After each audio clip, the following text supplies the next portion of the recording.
Live from downtown Vancouver at the Vancouver Film School campus, it's time for EP Live.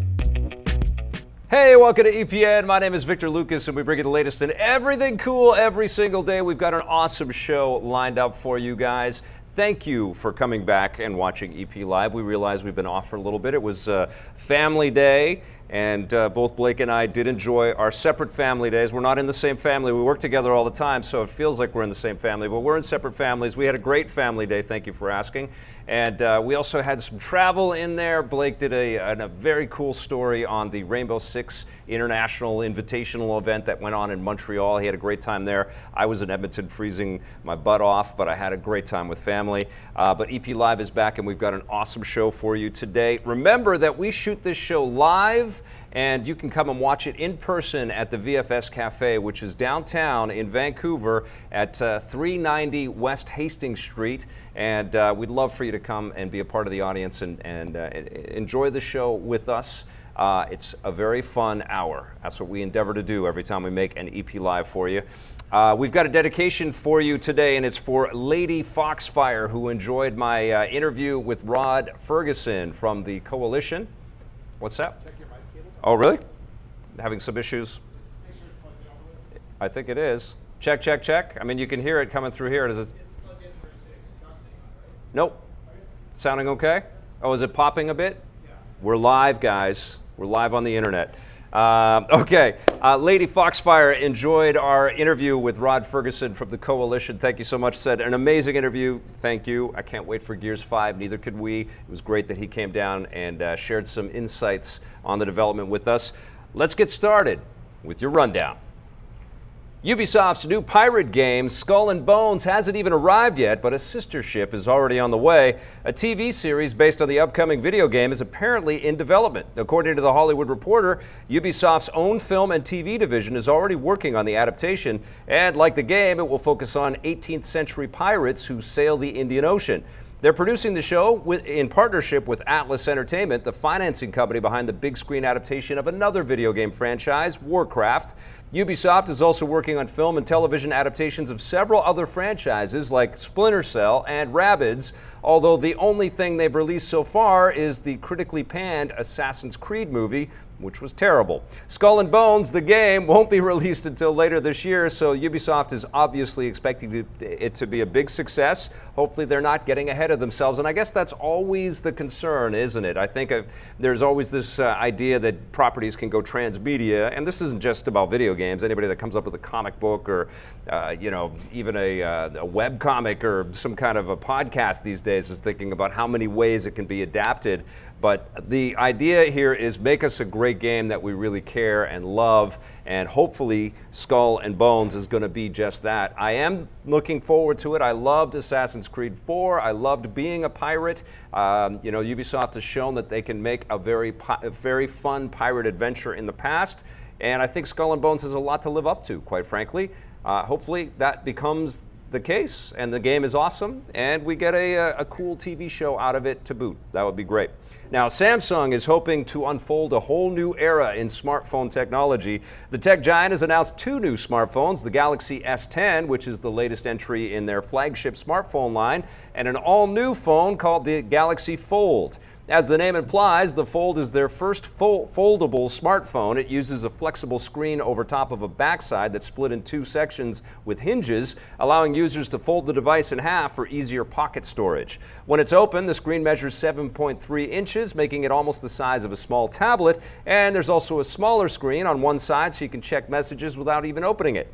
However, you will need to open your wallet because the Fold isn't cheap. It will start at $1980 US for the base model. It hits stores April 26th, and I think there's probably a lot of jokes on the internet right now about foldable flip phones and how great those used to be and how inexpensive those things used to be. But I have an expensive iPhone, and I think that these phones have become much more than phones. It almost becomes a silly thing to give them the moniker of phones at this stage, because they are our communication devices, there are pocket computers, they do so much. I do way more work on my phone than any other device that I have in my life, and I think that that's probably very true for Samsung fans out there. I like the fact that Samsung is innovating and trying new things and testing the market and seeing if people are going to be all over technology like this, because that kind of innovation is what sort of transforms an industry and keeps it fresh and exciting for us. That is a lot of dinero, though. That is a lot of money, no question about it, and I'm sure it's putting off a lot of people, and a lot of people are looking at this with some skepticism. And I think one of the biggest problems that phones have these days is that they're all good, all of them. Whether you spend $500 and get a new one, or you spend $2,000 and get a new one, they're all good. And it's kind of tough to break through. And I've been reading recent reports that Apple is trying to think of themselves post iPhone. And I'm sure that a lot of these other technology companies out there right now are thinking, okay, what else can we do to kind of, transform this communication industry? And certainly wearables are going to be a part of that. Very curious to see how this one operates, the Fold especially. Hopefully we can get a review unit in here and talk about it with you guys. But man, innovation doesn't come cheap in the phone market these days. All right, after years and years of waiting, the next game from Little Big Planet creator Media Molecule is almost here. The PS4 exclusive creation game, Dreams, first announced back in 2013, will begin rolling out in early access this spring. A precise launch date hasn't been revealed, but this means the final version can't be that far off. So what is the early access version? It's aimed specifically at creators who are already active in the Dreams community and will give them the same creation tools as the final version of the game. Media Molecule is doing this for two reasons. The first and most obvious is that they have another opportunity for them to test the game following its closed beta back in January. The second reason is that by getting creators into the game before everyone else, they can ensure that there will be plenty of user-generated content when the final version arrives. This is such an ambitious product. I've had some hands-on time with it, and it's insane. It's very hard to encapsulate, and the interviews that we've had with Media Molecule people over the years, they've done a fair job trying to explain what you can do, but basically you can do whatever you want to do. You can even share a level and design, game assets with a bunch of people, almost like make your own little mini company and make your own little mini video game inside of this massive video game and share it with everybody. And presumably learn a lot of the skills and secrets that you could then transpose to building your own company and your own product somewhere else. But it's incredibly elaborate, but also, as is the case with Little Big Planet, simplified so that it's somewhat accessible. But I do think you have to devote some serious time to it to learn all of its intricacies and idiosyncrasies. And we're going to find out a bunch more about the game. I can't wait to play it. I can't wait to play the levels that you create. I'm going to try to create one level. And if it takes too long, I am going to give up trying to create one level, and I will play the levels that you make, because I don't have the time to build a lot of these things. But it's amazing that Media Molecule has really understood that a lot of players out there want to be makers, and they give them the opportunity to be that, which is awesome. All right, we're still waiting for a big Star Wars VR lightsaber or flying game, but in the meantime, Lucasfilm has a different pet project on the way. Disney and Lucasfilm's ILM Cross Lab, what is it, X Lab? Okay, ILM X Lab have announced Project Porg, a mixed reality game where users can interact with the Porg creatures from The Last Jedi.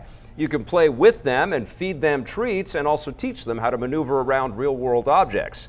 The idea behind ILM X Lab is to take the technology that powers the visual effects of the Star Wars movies and use it to create immersive VR and AR experiences. And ILM says that their learnings from the game will be used to help create other Star Wars projects down the road. Project Porg will launch later this year on the new Magic Leap MR headset, the mixed reality headset that's taken a long time to get to market, but it's finally available for people.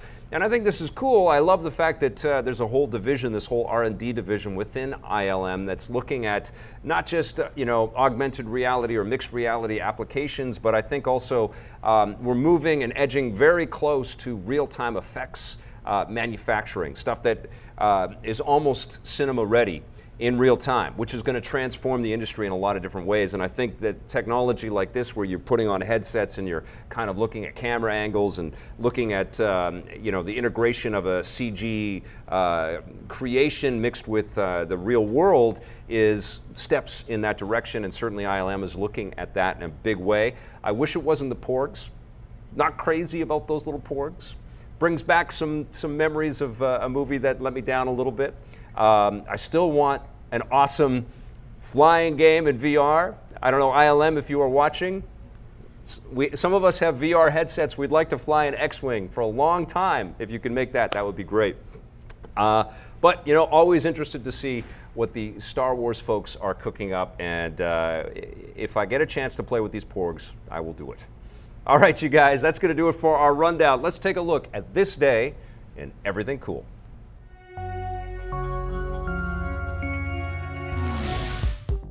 Welcome to This Day in Everything Cool for February 20th. On this day in 1962, the first American went into space. NASA astronaut John Glenn was launched into orbit aboard the Atlas rocket, becoming the first American to orbit the planet. The pride was national only, though, because the first human in space was the Soviet cosmonaut Yuri Gagarin, who beat John Glenn by almost a full year. John Glenn became one of the most celebrated astronauts in history, and he had a long career at NASA. He sadly passed away in 2016. An even bigger space undertaking took place on February 20th, 1986. The Soviet Union launched the Mir space station, becoming the first continuously inhabited long-term research station in orbit. Russian cosmonauts actually lived on the station for months at a time, conducting scientific experiments and testing out for the first time the long-term effects that space has on the human body. After the fall of the Soviet Union in 1991, American astronauts began having missions to the station. Mir stayed in orbit until 2001, when the Russians decommissioned it. But they gave it a somewhat ceremonious send-off, deorbiting it so that it burned up in the atmosphere. Mir could be seen as a precursor to the more modern International Space Station, which was made in partnership between the US, Russia, Canada, and many other nations.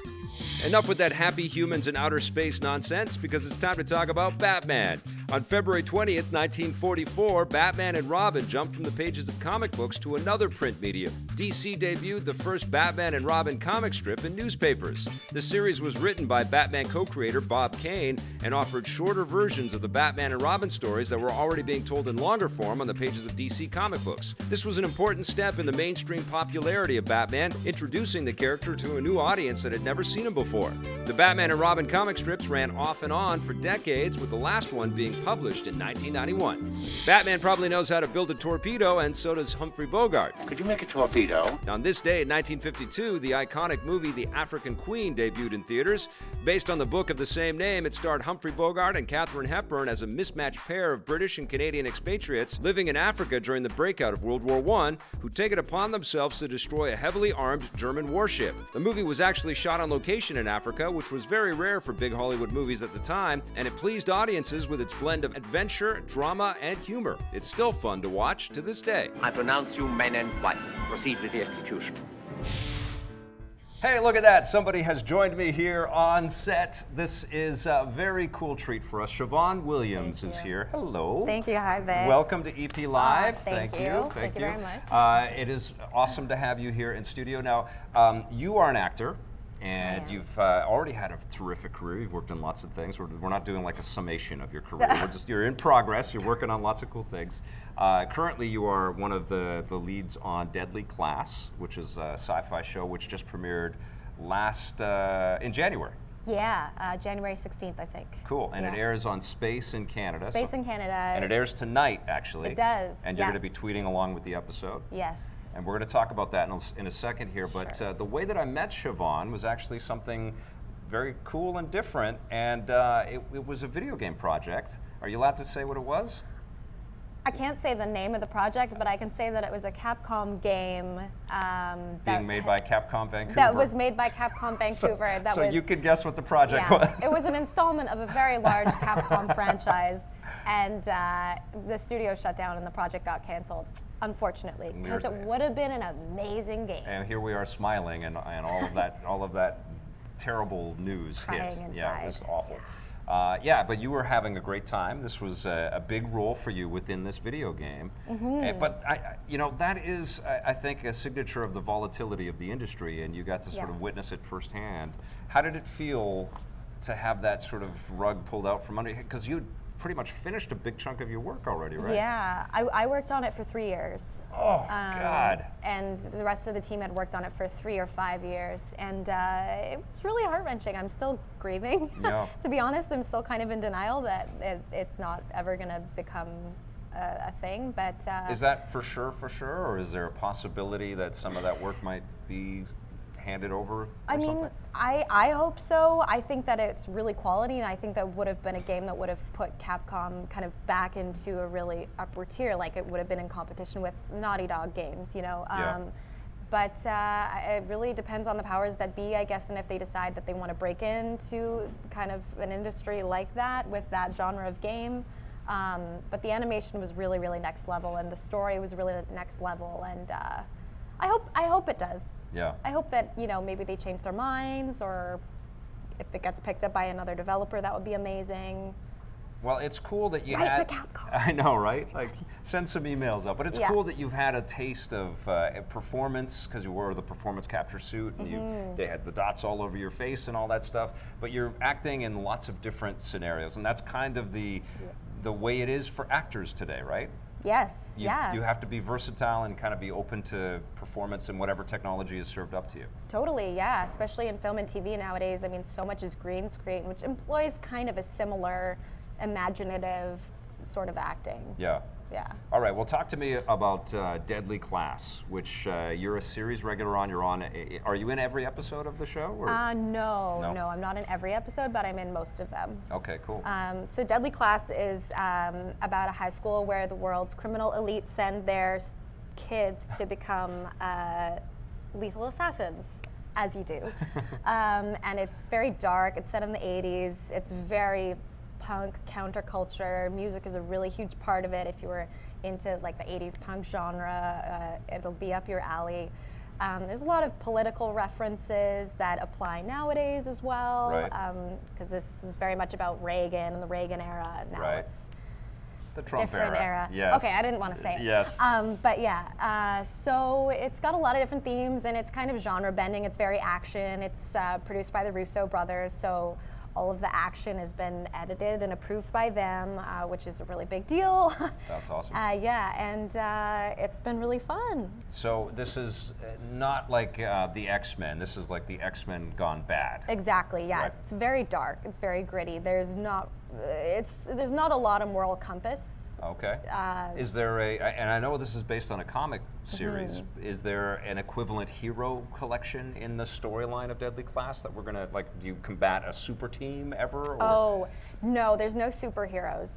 Okay. It's all true to life, but it's definitely like a heightened reality, like an alternate reality. You feel like you're not on Earth when you're watching it. Right. Yeah, so it's kind of a combination of the two. It's like real world issues and themes, but in a world that's not realistic. Does it feel, I've only seen clips of the show, and I haven't caught up, because we were talking before we started to roll that I try to watch a show when a season is done before I dive into it. Yeah. And it's easier to kind of binge it all. So you're only halfway into the season so far, or something Yeah. like that, right? So I haven't You're only watched half it. behind. Okay, I'm only half behind. But does it feel a little bit like a John Hughes show? Because I think of him as the 80s classroom guy, It's funny you say that, because there's actually one of the characters, Petra, who's a goth, talks about, getting everyone into a movie theater to watch a John Hughes film and setting it on fire. Oh my God. So it's almost anti-John Hughes. We did do a Breakfast Club episode. Did you? Okay. Figured. But within 10 minutes, it's like, oh, this is not the Breakfast Club, and everyone's getting killed or killing. And half the guards of the school have been slaughtered, and that was 2 episodes ago, episode 4. That's awesome. So we definitely pay homage to a lot of 80s themes like that. Yeah. I love that that music is just that's what I grew up with. Yeah. So it's right. pretty wild to hear that music. I'm watching the Umbrella Academy right now, and there's Yeah. a lot of that sort of permeating through that as well. Totally. And it's cool. That there's a permanence to a lot of that music. It has become, not only because of movies like the John Hughes stuff, but the references to that. It has it's sort of kept up with the times It and all of these has. different changes. Yeah, and there's Yeah. something very pure and nostalgic, I think, because it was at a time before streaming and before everything got really Right. watered down and music became a very, very different industry. And I love punk and 80s punk music myself too, so I feel very lucky. Awesome. You are actually watching this with viewers. You watch and you live tweet. Is that something that Sci-Fi asks you to do, or is it? Yeah. It is? Okay. Yeah, okay. they kind of ask us to be as involved as we can. And of course, it's our choice whether we want to or not, but Yeah. it is fun, and I love engaging with fans. I love seeing people who are into the show and respond to the characters, so it's kind of like my pleasure, you know? That's awesome. Had you been familiar with the comic book at all before you started this, or? No, I hadn't been. I definitely got familiar very quickly. Yeah. When I booked the role, I got sent like a PDF of all the comics, and I read them really quickly. Nice. Yeah, so now I'm a fan of them. That's awesome. Yeah. And you shoot. We're in Vancouver. This is where EP Live is filmed, but Yeah. you must shoot like blocks from here because everything shoots in the Gastown area. Yeah, Here. totally. Yeah. I drive around now. I'm like, oh, we shot there in Chinatown. We shot there in Gastown. Like, yeah, all these places. Talk to me about the action sequences because I think that's you mentioned the Russo brothers, and I think everybody's going to have that as with the blinders on, wanting to see what these action Yeah. pieces are like. Are they fun to shoot, or are they? Do they have you on wires and doing all kinds of crazy things? I haven't done any wire work. I would Yeah. love to. Yeah. My fighting style, or my character's fighting style, is not very not very aerodynamic. No, aerobic. No, it is Acrobatic? aerobic. Acrobatic, perhaps Okay. that's it. Yes, Yeah. good word. So that's not really me, but there are people who've done wire work. In terms of the stunt scenes, we have a really amazing stunt coordinator and stunt people, and I've had 2 major fight scenes that were like a lot of choreography, a lot of rehearsal and stuff, and they've just been so fun. Yeah. I mean, I used to be a dancer, so the choreography luckily kind of stays in my body the Yeah. same way it used to. Yep. But it's definitely a challenge. But actually, one of them is in tonight's episode. One of your fight scene is in tonight's? Yeah. Fantastic. So you play Brandy. Yes. Who is Brandy? Brandy, on the surface, looks kind of just like your average mean cheerleader, I guess, Yep. from the 80s with big hair. Yep. But she's actually a white supremacist and the daughter of a Kentucky meth dealer. And she's- Hello! Welcome to the show. Welcome to Deadly Class. Yeah.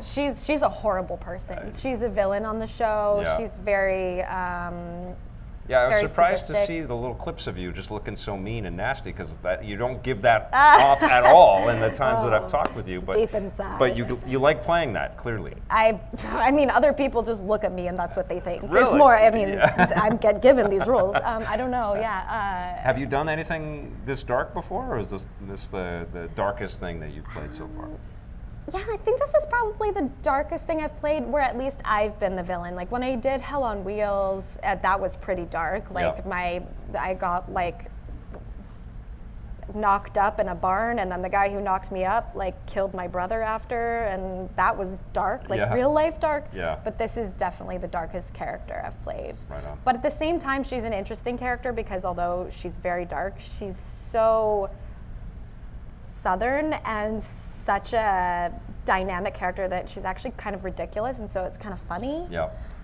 Not when she's being a bigot, Yeah. but some of the things that she says, it's just like, what? So black comedy, so Yeah, over the top. exactly, yeah.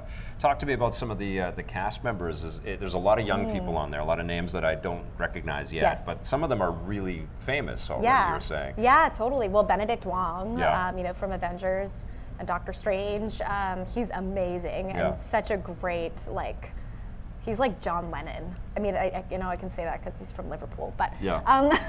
but he's amazing. And Ben Wadsworth, who's the main character, is such a standout. Like this is going to be a really big breakout role for him.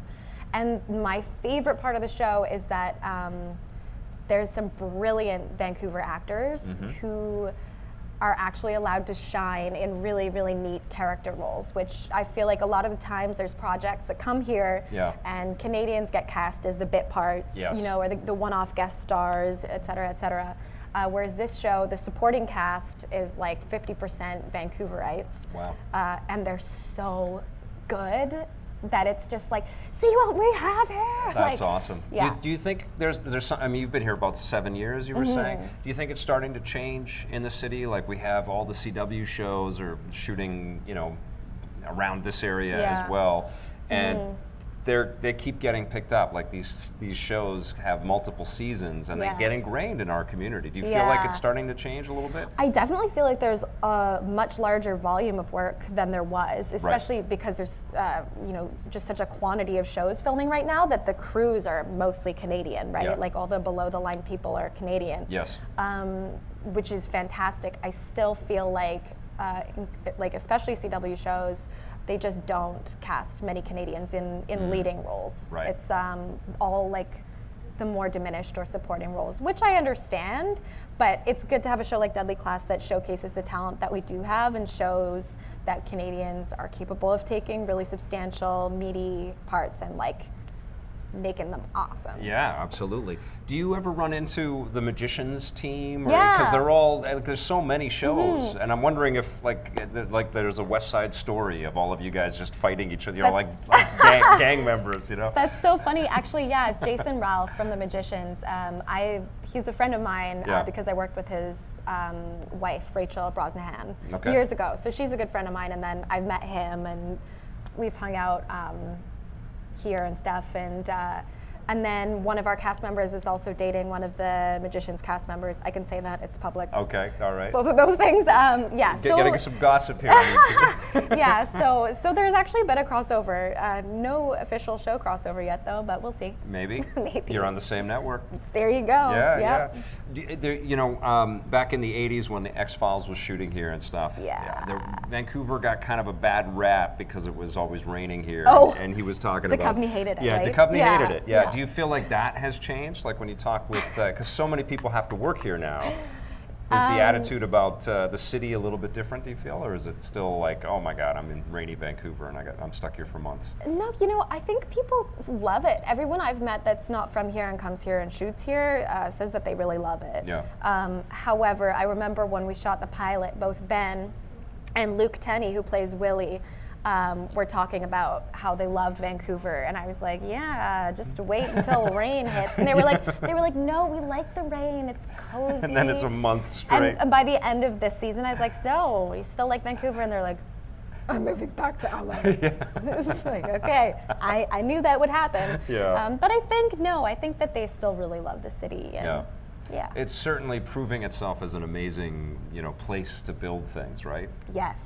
There's just so many shows and things that you can point to right now. Totally. So you have wrapped up, though, the first season of Deadly Class. You don't know if season 2 has been greenlit yet. No. Do you have another project that you're working on right now that you can tell us about, or is something percolating? Or Not really. We're kind of waiting to see if we get picked up. So I can't. I'm like kind of, you know, in between. Like I'm optioned to Deadly Class, so Yes. I kind of have to be careful with what I sign on oh for. yeah, of course. But there's a couple things that are maybe in the works. Yeah. But nothing official. So people can watch you in Deadly Class, and you had a nice controversial role in Hell on Wheels. I did. Yes. How was that? How was Working on it or the Yeah. controversy? Yeah, both of it. Both. Yeah. Working on it was amazing. Yeah. Because what's Anson Mount? He's now the new captain on Star Trek Yes. Discovery. Oh, he is? Yeah. I didn't know that. Yeah. Good for him. Yeah. Wow, he's killing it. Yeah. Working on it was amazing. It was a dream come true. That was one of my favorite roles I've ever played, and I loved that show with all my heart, and I was so sad when I couldn't go back. But yeah, it was great. You know, And that was shot in the prairies, Yeah, right? in Calgary, In Calgary, my hometown. which is your hometown. Yeah. So were you at home and Yeah. hanging with your folks? And Yeah, Really? back with my parents. Wow, that's so Yeah. cool. So it was cool. It was really cool. And I'm so proud of that show. Yeah. I just think it's a wonderful show. I was a fan before I was on it, and That's great. and whatnot. So I was really excited. And then about the controversy of my character and having sex with Anson Mount in a barn. I mean, Cullen Bohannon, the character, not in real life. It was shocking to me. I think because I don't look at myself and say, I look really young. Yeah. And I think at the time when I did it, I was still in my 20s, and so people were being like, "She looks 14." I was like, "That's your problem." Like, I'm not 14. So it was really funny and shocking, and I was sad because I was just like, "Oh, that wasn't supposed to be a thing." But then I was like, "Well, maybe it was supposed to be a thing. I just wasn't in on it." Right. So I don't know. I guess it's a matter of opinion. Yes, and it's it's presenting a different era as well, Well, right? yeah. In the storytelling. I mean, yeah. God, women were married when they were 13, 14. Like, Yeah. even if she was 14, yeah, obviously that's not acceptable now, but in that day and age, it was the norm. Oh man, I can't imagine. Did you get hate mail? Did you get some crazy tweets at I you? or- did. Yeah, I bet. Oh yeah, I like bet. directly attacking me, like what you Wow. did to get famous. It's just like, Wow. okay. Wow. I guess Yeah. that's part. It's not just the work, right? Like you're reaching into No. people's lives and they take it all for real. Yeah, totally. Well, Yeah. and like there was this one girl who, because my character is this fascist character on Deadly Class, there was a girl who took all my photos and made them her photos and then was preaching all this hatred. And, Oh my and God. I called NBC right away and was like, "You need to get this girl taken down." That's awesome. I just got a text from someone, and I don't know what it was about, but I don't know who it's from, but they said, ask you about Heartland. Oh my gosh, Yes, Heartland. Yes. Wow. Because you worked on Heartland? I did. Yeah. That was my first ever job. Was my it? first ever acting. Yeah, How, yeah. and how old were you when you got that gig? I would have been like 17 or 18, so still playing the same age I am now. Yeah. 10 years later. You're pulling it off. Oh, look, Yeah. there you are. There you are. Yeah. Oh wow, that was so fast. Good job. There you are in Heartland. That's amazing. That's a yeah. good, wholesome CBC show, right? Totally. Nothing too controversial. No. No Anson Mount anywhere no, near this no show. Anson, just No. Jake, who at the time I think was 14. Okay. I think I was his first on-screen kiss. Oh my God. And he where was was so this shot? nervous. Was this in the prairies too? This one? Yeah, that was Yeah. in High River, just outside Calgary as well. Okay. Yeah, that was really fun. I loved that show. That's Everyone was awesome. great. Have you done any work in LA yet, or in the States, or is that starting to kind of happen for you right now? I haven't worked in LA. I've worked in New York. Okay. I did a show there for 8 months, an ABC show. Just went one season. Mm-hmm. And other than that, I haven't worked in the States. I've worked all over Canada, like Nova Scotia and Ontario and stuff like that. But my real goal is I want to work in England Yeah. and in France because I have my EU. Yeah. Which That doesn't won't- really mean much That won't anymore. mean anything very soon in England, which is nuts. Yeah, I know. So England anyway, Yes. because yeah, Because you were born there. I was born there, and Yeah. I can do British accents, and I just want to do historical stuff. Yeah. So, yeah. You want to do that, Mm-hmm. and you have an agent team, you have people that are helping you manage your career. What do they do when you want to do that? Do they just sort of make sure that your picture and resume are always on the They say, casting block? "That's nice, Siobhan. Oh, We're yeah. gonna get you a job in LA where it matters." Right, where it makes them money. Yeah. Right. Sorry, guys. I love you. Yeah. You're amazing. But yeah, no. I think that they know that and they keep it in mind, and Yeah. maybe one day it'll happen. That would be for love and country, I guess, Yes. right? If you did that job. Exactly. And is that an aspiration for you to go and work and live in the UK for a bit? Yeah, definitely. I think so. I feel like even though I was born there, I didn't live there for very long. It just feels like Oh, it's home, amazing. It's you know? amazing. Have you been to Edinburgh? yes. What a city. I love it. Yeah. And Glasgow too. Yeah. It's everywhere in Britain and the UK and Yep. all of Europe. Yep. amazing. I can see in my crystal ball that this is going to happen for you. Oh, thank you. Yes, you are going Okay. to manifest this and make this a reality. Oh, all right. What drew you to acting in the first place? What was the desire and the dream? And when did you know that you could have a career? You could actually Mm-hmm. make a living doing this? Oh man, well, I was a dancer for most of my life. Mm-hmm. I danced at the School of Alberta Ballet, and I thought that was going to be my career. And then I got injured. And so I'd always been performing, and I'd never thought acting was a possibility. I mean, I grew up in Calgary. Like, I grew up with parents who are both scientists. Like, it wasn't even a pipe dream. It wasn't even just like something that occurred to me that you could be. Right. But then I had this one friend, Aiden, and he was a model in Calgary. I remember thinking he was so cool because he had like an anti-bullying ad that was on all the buses. And I remember being like, I have a famous friend. And he did background work, and one day he invited me to do a day of background work on a set of this BBC movie called Burn Up, which starred Nev Campbell and Bradley Whitford. Okay. It was my first date ever on a movie set. And we were playing protesters. It was like this violent protest, and there was this fake tear gas and like police batons, and we were like pushing down a fence. And at the end of the day, I was like, oh my God, that was the best fun ever. And then I got a check in the mail for like $100, and I was like, I got paid, and I got to eat lunch. Like, this is amazing. So I just really fell in love with the imagination and kind of the adrenaline and excitement of it all, and pursued an agent, took classes, and then got Heartland pretty quickly after. So I kind of just fell into it, but I loved it from the first second, and I'd always loved reading and loved like stories and imagining things and writing and just anything creative, I think, and movies were just such a great outlet for me that combines so many different kinds of art. Like they combine music and visual art and you know, all sorts of things. So it was always kind of something that made sense, I suppose. Awesome. And you're seeing, I think, some parallels in games now. Yes. And then that technology and that ability to pull from all these different disciplines and build art that way. Yeah. Totally, 100%. I love games. Do you see yourself at some point directing or putting your own projects together? I would love to, yeah. I've been getting back into writing. Like, writing was a passion of mine way before acting was. And I finally picked up a script that I started writing a while back. That's historical, of course. Right. Set in England, maybe. Yeah, no. Maybe you might be shooting in England. It's not set in England, but maybe I should just do it in England anyway. So that's been good, and I would love to get into directing, actually. I love photography and cinematography, so I'd love to just make my own projects and work with people, yeah. You started at such a young age. I'm wondering if you ever had you know, heroes or people that you looked up to and said, I like what they're doing and I want to emulate that in my career. I'm like Harry Potter. Harry Potter, yes. I'm like trying to remember what inspired me when I was younger. No, I'm sure I did. You know, like I don't know that I was ever an actor who looked at other people and thought, you know, I want to be like that, because I just never thought that I would have a career in acting. Right. That's probably the healthiest way to get in.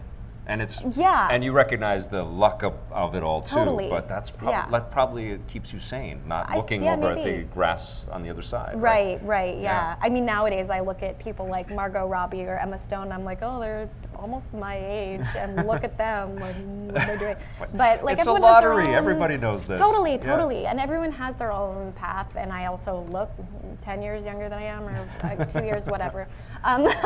So I'm just, I don't know that I had certain idols. I mean, there's people that I look up to now for sure. But yeah, at the time, I don't know. What's your favorite day on set so far? Do you have that? Oh man, that's a good question. Well, one of my favorite days that really stands out to me was actually on Hell on Wheels. There was a day where we were filming the scene that I briefly mentioned, where my lover hangs my brother in front of my family and I, in front of our house. Nice guy. That's the protagonist of the show. What are your therapy bills like every month? Hi. And I just remember, like, the sun was setting, and there was really limited cameras, and it was very natural light, so there was very little kind of video village. It felt really authentic and real. And we were filming the scene, like, my brother's hanging, we're all crying, and then all of a sudden, like, half a mile away, all these coyotes started just like, yip, yip, yip. Like, you know, when they kill something and it's really eerie, you just heard that, and I was like, oh my God. It was just so consuming. Crazy symbolism. It was really cool. That is amazing. So that was a special day. That's awesome. Yeah. Well, you are really cool, and I want you to come back. Would you come back? I would love to come back. Yes. Awesome. Thank you so Anytime. much for Thank being you. here. Siobhan Williams, everybody. You can guys. watch her in Deadly Class, and a new episode is airing this evening. I forgot to give you your Oh my goodness! Oh my God! that I brought for you, Look and I at brought this. you a shirt. Look at this, Deadly Class, the comic book. This is awesome. Right on. And it's well, this is beautiful. Thank you so much. It's an extra large. I hope you like pajama shirts. I do like pajama shirts. Oh, good. Thank you so much. You're actually. so welcome. And we're trading some shirts. There's What? an EPN Play Forever shirt there Oh for you. my This is very kind. Thank you. Thank you. All right, we've got a review on the run for you. Here's my look at Far Cry New Dawn.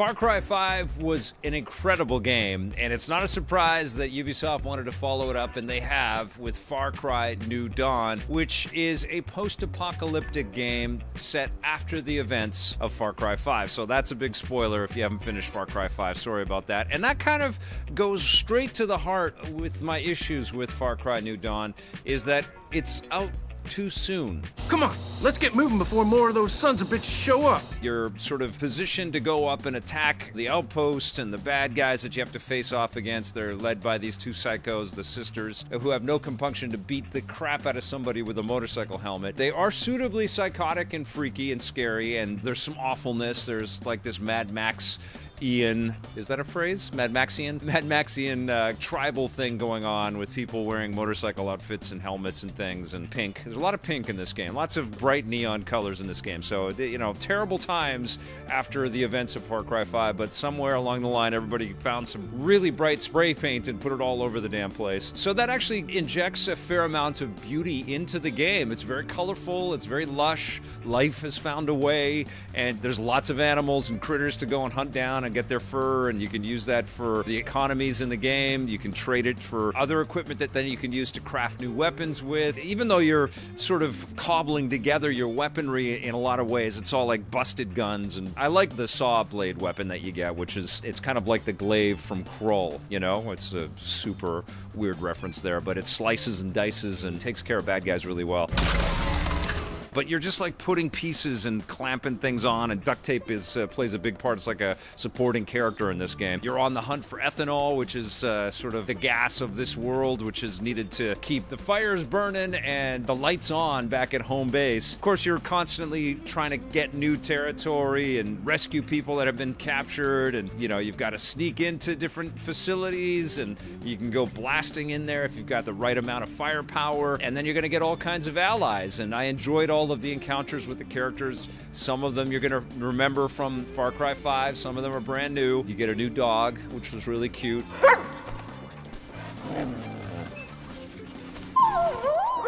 But, you know, overall, I felt like this was kind of retreading things, and there was this element of nostalgia, like, remember this part in Far Cry 5? It's like, of course I would just put that game down. The game's huge. I've been ticking off objectives ever since Far Cry 5 came out. Of course I remember that. And of course I remember this character and this interaction. So the sentimentality is kind of, you know, sucked out of those moments because it's just too soon.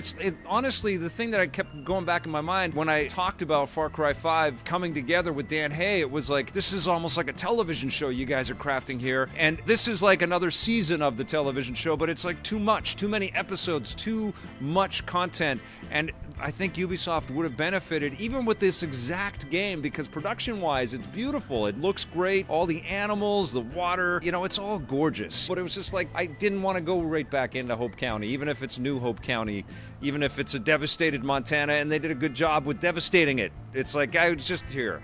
That's what I felt like when I was just here, and it's like, yeah, okay, you know, and it sucks because there's been an awful lot of work that's been put into this thing, and I can understand you sell X millions of your original title and people want more, so here you go. And they already did some pretty cool DLC for Far Cry 5, and this feels like a beefier version of that. It's not a full price game. It's $50 in Canada, $40 in the States, which is not an insubstantial amount of money, and you do get quite a bit of content in here, but it's not the full meal Far Cry experience by any means. Good luck, Cap.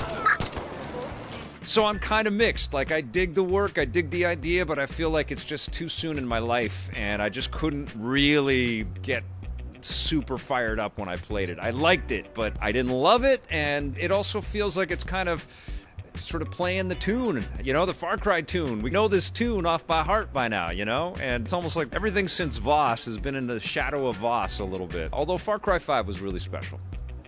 If you haven't played Far Cry 5, go get that game. Just wait for New Dawn. Play Far Cry 5, beat the crap out of that game. It's worth every cent and every minute you put into it. And then wait. Surprise yourself with New Dawn in a year and say, oh my God, this was such a cool game. Why isn't anybody talking about this? You know, it's one of those kinds of experiences. I'm going to give Far Cry New Dawn a 7 out of 10.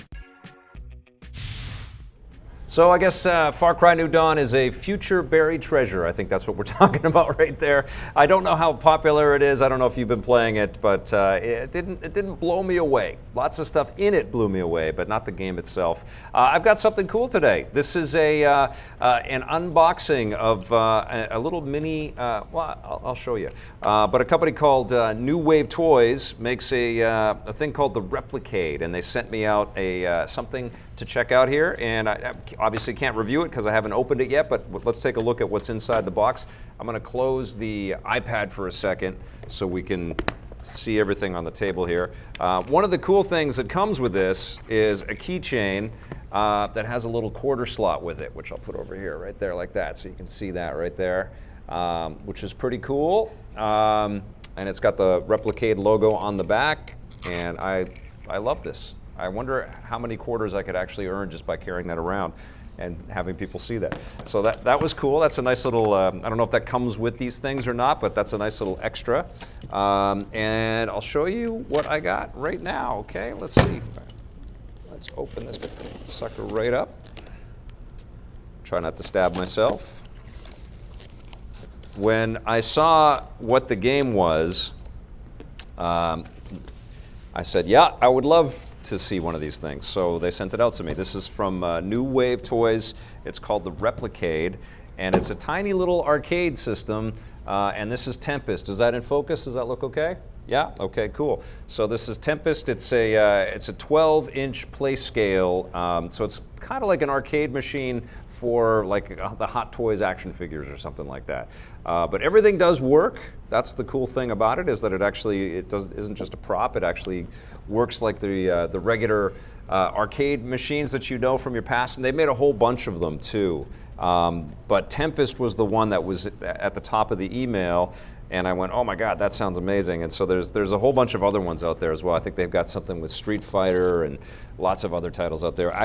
I've never checked any of these things out, so I figured let's start with a game that I love that's near and dear to my heart, which is also kind of cool because it was an old vector-based game.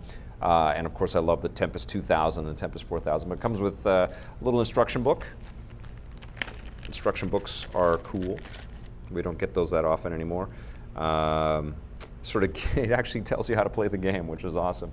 So there's the instruction book for that. It's got an internal battery, so it has a USB charge cable, and it looks like it's USB-C. No, it's not. It's like the mini phone charger thing there, and it has some.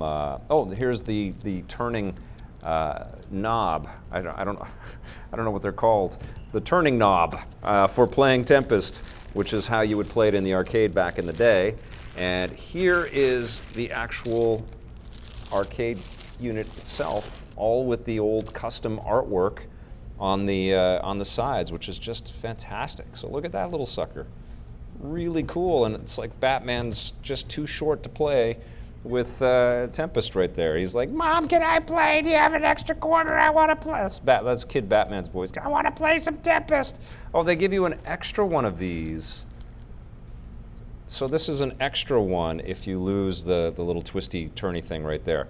So I don't know if it's going to turn on, but let's see if it does. There is a little plastic overlay to protect the screen. You take that off. It's got the vertical screen, just like the traditional resolution of the old classic game. And on the back, you've got your power button. I guess you hold that down and it turns on. Let's see. See if there's any juice in there. Nope, doesn't look like it. Oh no, it's lighting up. The little lights.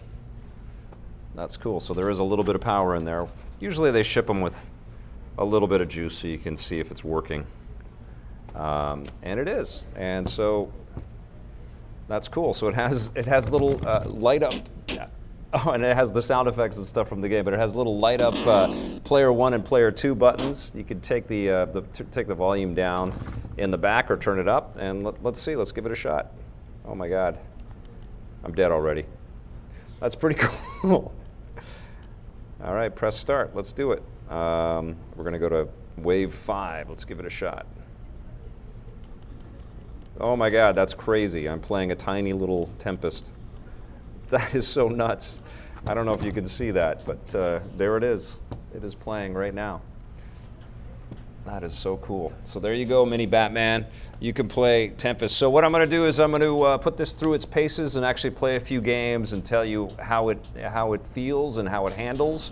But I think this is surreal, and what a nice little collectible that is, huh? Could you imagine a little arcade filled with a bunch of these little replicades? I like this very much. Thank you, New Wave Toys, for sending us one of these things to open up. And I'll have more on the replicade very soon.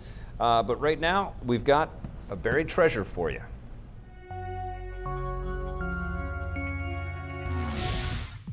Today's buried treasure suggestion comes from Luis Enrique Esteve, or Enrique Esteve on Twitter, and he's got a good one here. This is Advent Rising, which we talked about on Reviews on the Run back in the day because my buddy Tommy actually did the music for this thing. Donald Mustard, who went on to found Chair and brought us Shadow Complex and also Undertow and is now working on Fortnite and is part of the big Epic empire. This was his baby, his conception, and he really had a massive idea of where to go with this thing. It was a huge space opera epic with lots of great action set pieces and beautiful music. Tommy and his orchestra did an incredible job with the music on this thing, and it was just really robust and fun to play. It was absolutely cool, and it's one of those games where you just feel bad that it didn't hit all of its marks, and it didn't, because it wasn't perfect. There was still some clumsiness with the visuals and things like that, and it sort of had a rough landing when it finally did come out. But it actually was a pretty solid game, and it's one of those kinds of games, that sort of AA level of game that we don't see too much of anymore in the video game industry. It's either go for a home run, or it's indie, you know, or it's a battle royale game, you know? Like, there's not the same sort of huge scope that we have of all kinds of different scales of games like we used to have back in the day. But Advent Rising has stood the test of time. It's definitely a buried treasure.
Okay.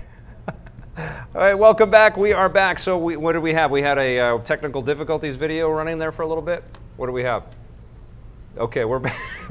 We are good to go. Blake's losing his mind right now. Everything's groovy. We're playing a little Jump Force today. Did you have a good time?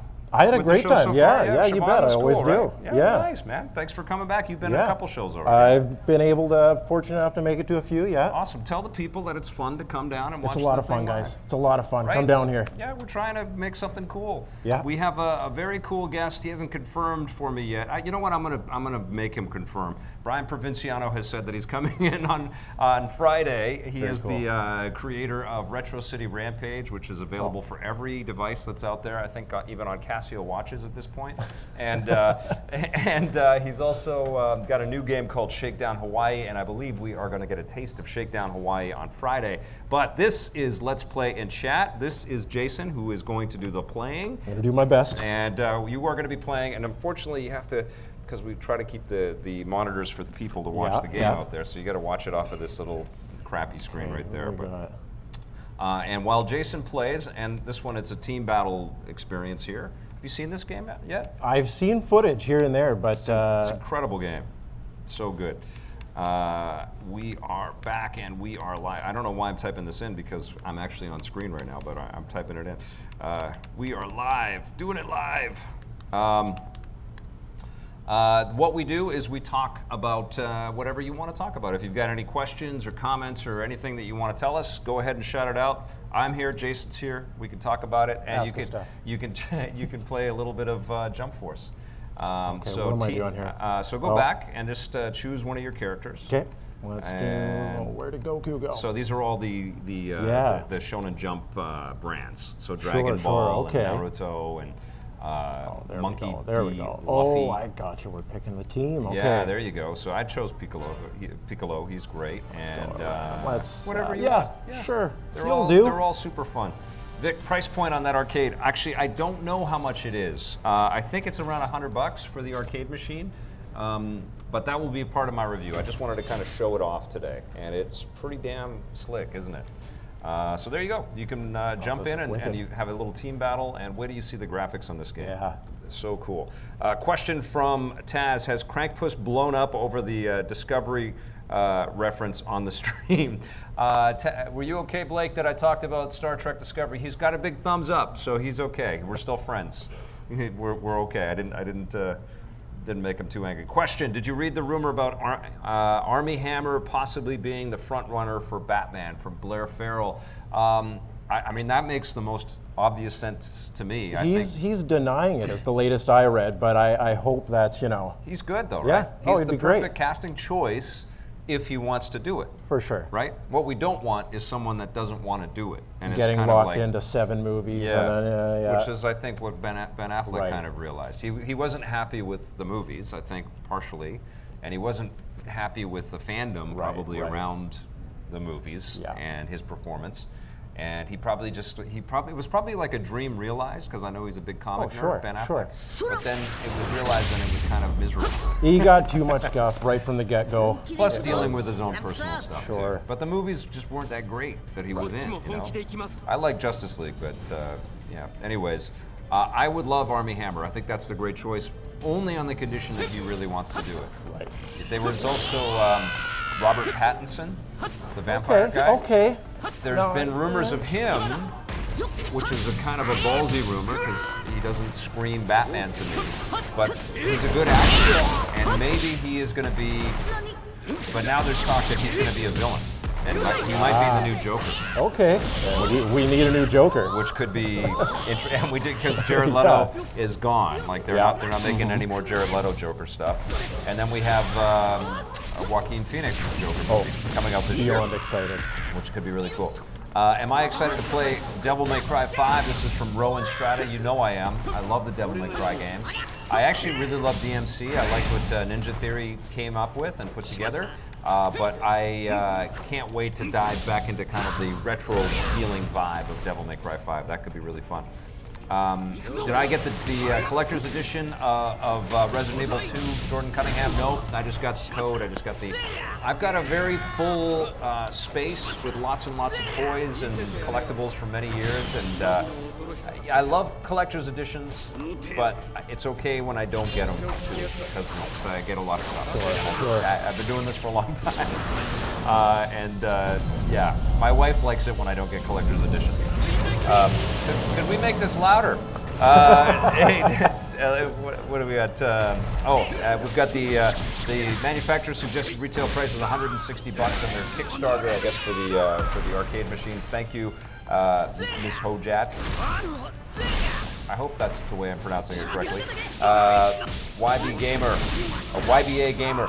Question: where do you think the Far Cry series will go next?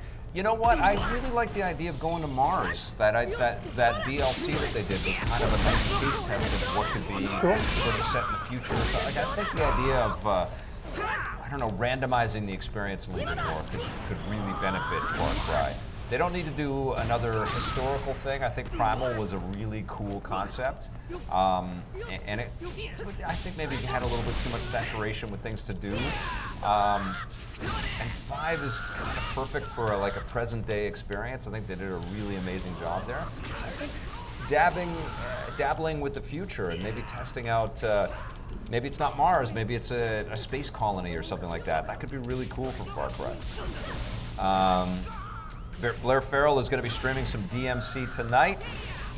It's the Ninja Theory game, which is great. Okay. Wesley West, the Xbox One version suffers from FPS drops when played on the Xbox One X because of the 4K resolution. Are we talking about this game right now? This is Jump Force, by the way, and it looks insane. It's looking pretty slick to me. Right? Yeah. It's so beautiful. I'm button mashing. I have no idea what I'm doing, but I'm having fun. It's utter chaos, but it's still cool. And look, you got Witches Walnuts is one of the things on the billboard. Okay. I don't know what that means. Wesley West. Oh, that was the comment right there. Comment, I really want a sequel to Far Cry Blood Dragon. Jordan Cunningham, that would be very cool too. An 80s retro future tense sequel would be pretty rad. Question from Rowan Strata, why was the Batman VR story so short?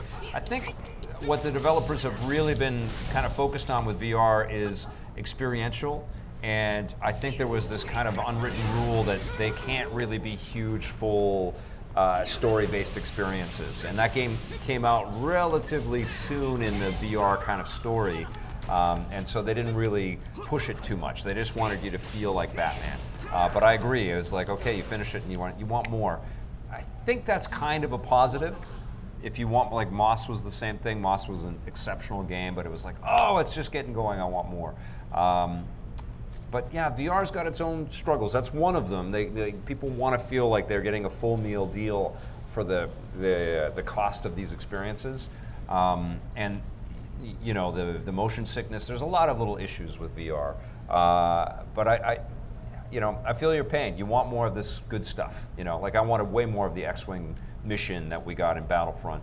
I think probably the best value for the dollar is that Astrobot game. I think that is a nice assortment of levels, and it feels worth every penny. And you'll finish it, but you'll still want to go back and fine tune and find all the. But it was one of the best games of 2018. Period. Not even just a VR game. It was excellent. Long loading times. Yeah. Right. Yeah. It's all right. It's all right. Maybe they'll patch that. Vic, am I excited for Mortal Kombat 11? This is from Black Suited Spider-Man. Yes, I am. I have a confession though. Sometimes the fatalities make me a little sick. Okay. Yeah. I didn't think they could go any further. They have put it up to a level on this one. Yeah. I was blown away. Yeah. I'm in love with it. Yeah. But I was blown away. Yeah, like it's shocking, right? Yeah. It's like no family members allowed How can anywhere they near allow your it? TV. Yeah, right. Anybody younger or older. Yeah. It's like, don't come near this. You're gonna like think. Oh, exactly. I'm depraved. Yeah. So you basically have to play it with other fans that get it. But it's, I mean, when you're talking about a franchise that's done that many iterations, that's where you innovate. What they're known for. Yeah, you gotta push it. Yeah, you gotta push it. So yes, I'm super excited, but I'm almost more excited for what they do with DC Universe again, whether it's a DC versus Mortal Kombat game again, or or just Injustice. Injustice 3, be incredible. Such an amazing team, though. I love those guys. Rocksteady actually liked that because they could ship something in a relatively short period of time. Yes, and speaking on the development side, they had to learn a whole bunch of new things. We're talking about Batman and VR. They had to learn a whole bunch of new disciplines to get that game out, and they did it. This is from Canadian Bot 92. Which movie do you think will win the most awards at the Oscars this year?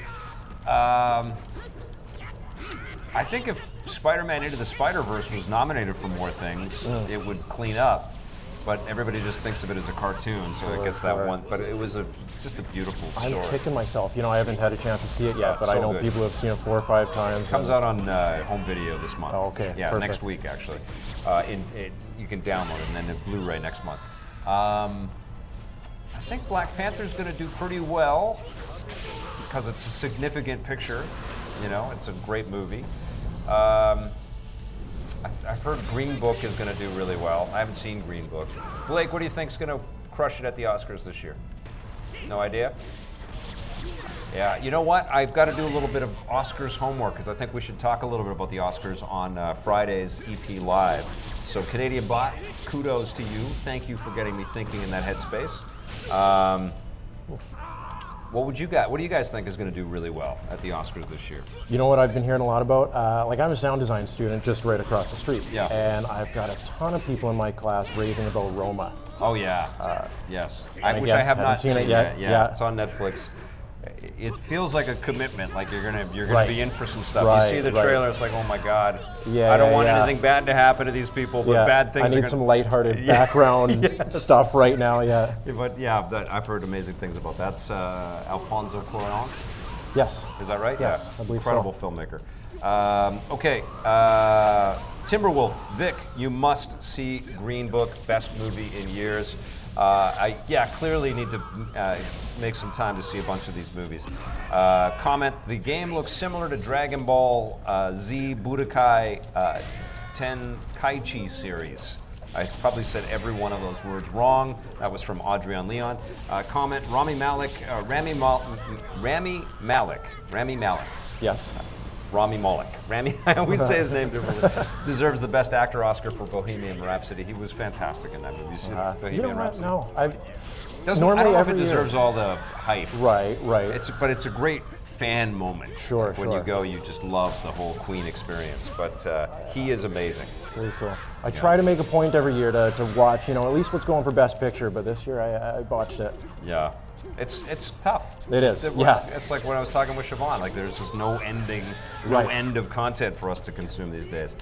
Jordan Cunningham says, Famous Seamus says Michael B. Jordan should have been nominated for Best Supporting Actor for Black Panther. Yeah, that was an incredible role because you cared about his motivations. Same with Thanos, like 100%. what's the guy's name? Josh Brolin. Josh Brolin, yeah. Josh Brolin's performance as Thanos and that character, just that characterization. But yes, Michael B. Jordan and Josh Brolin, I think, both got, For sure. I think, snubbed. They were both phenomenal, right? Yeah. Thanos against everybody, like everybody, all of these massive superheroes, and he still holds his own. Exactly. Right, in every against single all of these scene. personalities, and he is still that Yeah, commanding. you're glued to him. And you believe that he's going to be that powerful. Question from YBA Gamer. Was there any word on another Middle-earth game or game like that from Monolith Productions? I don't think they're going to do that again. I think that the whole Lord of the Rings stuff is kind of an upheaval right now with the Amazon show. I don't think they're going to sort of look to the Peter Jackson kind of vibe. And I don't think the last game did that well. There was a lot of controversy about the DLC. What was that? War for Middle-earth? Yeah. War of Middle-earth? Yeah, it was cool. And they've done some excellent stuff, but I feel like they probably are taking a pause on that concept, maybe until we start to see some stuff from the Amazon show. But there's going to be a whole new look, I'm sure. Game Freak 84 says, question, sorry, got here super late. Not sure if you talked about it, but what are your thoughts on the Activision layoffs, especially when the CEO says they've been doing really well? Well, I think that's really crappy. I think it's easy to point at studios like Nintendo and say, if you don't treat your creatives right, what do you have? Right. What kind of business are you in? It's not just a business for your shareholders. It's not just about stock price and evaluations. Yeah. It's about investment back into creativity. And I think it was a little too cutthroat. I think that coming out and having this big CEO statement about these things are doing really, really well, but we don't think it's going to be that well next year, so we're cutting all of these people was just a little bit too hard-nosed, And plus the fact that it leaked prior to the weekend, or the news got out there prior to the week. So imagine going into Activision knowing that the following week there were going to be 800 people out of a job. And that's how big the number was before the announcement. Right? So you knew that friends or you were leaving. And how is that inspiring in any way to build new creative things? That's what leadership is in a creative industry, right? Like, figure out a way, take some hits in other places and shift your money around so that the creatives aren't impacted. Yeah. And make that your message. I think that's the most important thing. That's a great way to approach it. Right. I mean, that's part of the industry is layoffs. You hear about it often, but there's better ways to go about it. Yeah, and like they did try to message that most of the people impacted are from the marketing side of things, or they're from the services elements around the game development stuff, and they said most of the impacts don't affect game development, but I don't know, the culture is going to take a hit, the vibe inside the place is going to take a hit, and there's friends that are working with friends or roommates with friends that go to work together and they believe in their jobs and they believe in their company. So it was poorly handled, and I think a lot of these big public companies right now are learning some hard lessons about this. I think that EA stock price just before Apex Legends took off was hurting, and probably there's been lots of ideas about layoffs over there and stuff. It's complicated and it's tough, but I think if you're in the creative industry, you need to work out ways to be as transparent and as good to your creative resources as you possibly can. Sure. Because what else you got? That's really, it. right? Like, that's your business, being creative and entertaining people. And if you're not inspiring consumers and the people that build all that stuff, That's going to show. yeah, it's going to show. And what else do you have? Like, Activision doesn't just make rugs. They don't just make licensed things based on the games that they make. They make the games first. And now it's probably become a little bit more tenuous for everybody working there. It's like, I don't know, man. I don't know. Like, this game doesn't do. So, yeah. All right. Big question there. That was a good one, though. Uncle Jay says, Vic, long-time watcher, first-time question asker. Thank you for asking. Thank you for being here. Are you a fan of the Harry Potter series? And how do you feel about the Fantastic Beasts spin-off? I just want to hear you talk about Harry Potter. Uncle Jay, you couldn't be more on point, because I'm currently in the deep into the second book, reading it to my 7-year-old daughter right now. And I try to put on the English accents as best I can. I used to Full joke, immersion. Yeah, I try. Yes, I try. I had this gag with Scott Jones. I don't know if you listened to old Vic's Basement episodes, but I used to say, Harry Potter and the Dragonbone Thistleworm. And I used to just make this stuff up. And my daughter has taken that as the law of how that the Harry Potter has a Dragonbone Thistleworm. And she says it all the time. But we watched the first movie together. So we're reading the book and then watching the movie together. And it's amazing to watch these movies now where they're, Daniel Radcliffe and Emma Watson, everybody's a kid. And it's the first time for everything. And Chris Columbus, who did the first movie, I didn't appreciate it at the time because I hadn't read the books, and I just went and watched these movies, and it was like all these little kids, and everybody looked amazed at everything, and I'm like, wow, this is kind of slow. But to read the book, especially with the kid, and to see that, and now I've been to Edinburgh a few times and know that J.K. Rowling was writing these books inside of coffee shops, and she was a single parent and had no idea if people were going to love them or not. It is all magic. And I'm loving it, and I'm loving this new connection with my family to these characters and to watch these movies. And I actually really like the first Fantastic Beasts movie. I have not seen the sequel yet. I didn't get out to review it.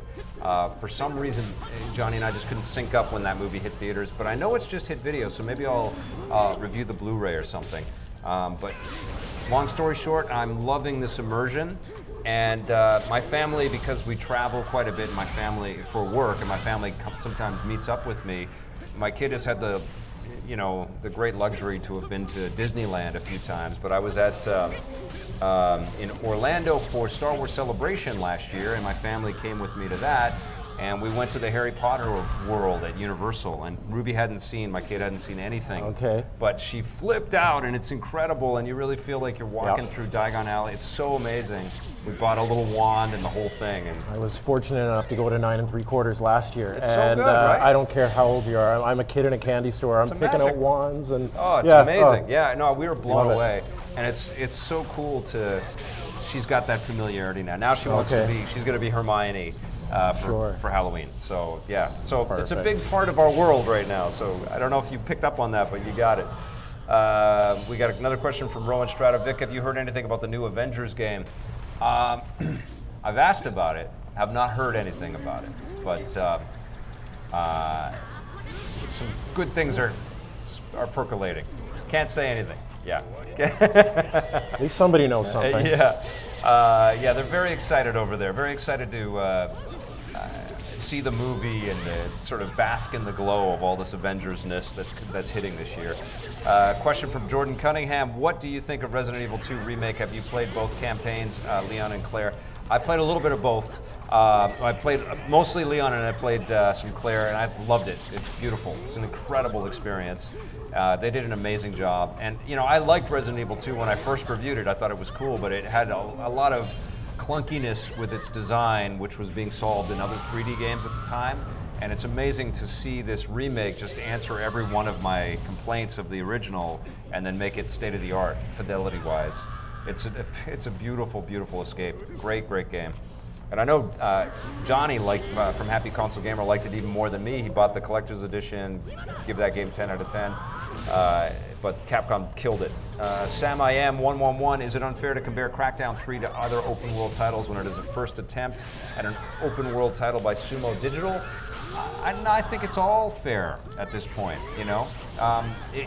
Crackdown 3 is a Sumo Digital game through the context of how many permutations the development went through, but it started under the attention of David Jones, who invented the kind of open world, do anything you want to do kind of stuff with Grand Theft Auto 3, and he had the ability to go back to that franchise that he kind of created with Crackdown. And I just think with the amount of time and the amount of resource that Microsoft has thrown at that game, that it just should have been better. It's still fun, and I still finished it and had a good time and a smile on my face, but it just should have been better. But I feel your pain. If people are enjoying Crackdown 3, and I've gotten a lot of comments on my review of it. Did you play it? Crackdown 3? I haven't yet, no. Yeah, it's good, but it's not. I watched your review. It's not great. Yeah. But Sumo's incredible. They're a great developer, and they're totally capable of doing all this stuff. I bet you they would like to have had another year to make it even better. Okay, what do we got here? Abby Jameson, what do you hope this Dead and Buried game that Nintendo is allegedly reviving is? A classic series? Well, isn't it going to be Scalebound? Isn't that what everybody's hyping up right now? It's the Platinum Games Xbox title. That's what people are kind of speculating. I mean, I've seen so many rumor videos and things like that pop up around Scalebound that I've kind of thought that, well, it's kind of almost confirmed at this point. Oh, okay. So I can't really think of another Dead and Buried game that, maybe it's Earthbound would be freaking rad. You're hilarious. Wouldn't that be amazing? Dare to dream, dare to dream. Dare to dream, yeah. I mean, that would be amazing. Let's see what we got here. Will we be going to Destination PlayStation next week? No, we're not going down to Destination PlayStation next week. Blake and I are going to Washington, D.C., and I bet you can guess what game that's for. Ubi's going to have an amazing event all about The Division 2, and they're taking us through Washington, D.C., so we're going to have some really cool vids about our little trip and some of the event stuff that they've got planned for that. I'm super excited. It's a great city. Question, that was the Dead and Buried game. Audrey Leon gives Resident Evil 2 a 10 out of 10 as well. Yep. Let's see. Harry Potter, great movies from Davos MB Pie. And, Matthew Winstone. I think this is going to be the last question, guys. Would running real ads in a level like this to subsidize the game developers be acceptable? I forgot what game it was that had ads recently and they had to pull them. I think that would be okay if you're in a Times Square and there's real ads being piped in. I know that Burnout Paradise and Electronic Arts experimented with that, where they were working with a third-party company and they were pumping in ads as you were driving by that were for real things. I think that creates, is that verisimilitude or something like that? Is that the right word? It creates this idea of, being in the real world, and that's one of the great juxtapositions about this game, is that they're anime characters, but it looks like you're in a photoreal environment. Sure. I think at the very least it would be cool if there were Shonen Jump ads all over this thing, or ads for other Bandai Namco titles or something. I think that'd be fine. I don't know. What do you guys think? Do you think it should all be fictional and we should have witches' walnuts as the big ad campaign in the back, or? It'd be wild if we were playing this today and there was the Galaxy S10, right. Ads in the background. I don't think we're far off from a world like that, though. All right, one last one. Do you believe NHL 2-on-2 Open Ice for PS1 is a buried treasure? I believe that arcade sports games in general are buried treasures, and we need more of them. We need to have a lot more couch co-op going on, and games like that definitely fit the bill. All right, you guys, thank you for playing this, my friend. Did you have a good it was a time? pleasure. That's Yeah? amazing. Yeah, Cool. super fun. Awesome. We are back on Friday with a brand new EP Live, so please come down and join us if you're in the Vancouver area. We're at 390 West Hastings, the VFS Cafe, and we would love to have you here. You can, of course, watch us on the stream. Thank you so much for watching. Thank you for supporting our channel, for hitting that subscribe button, for hitting that like button, for sharing our content. You all rock.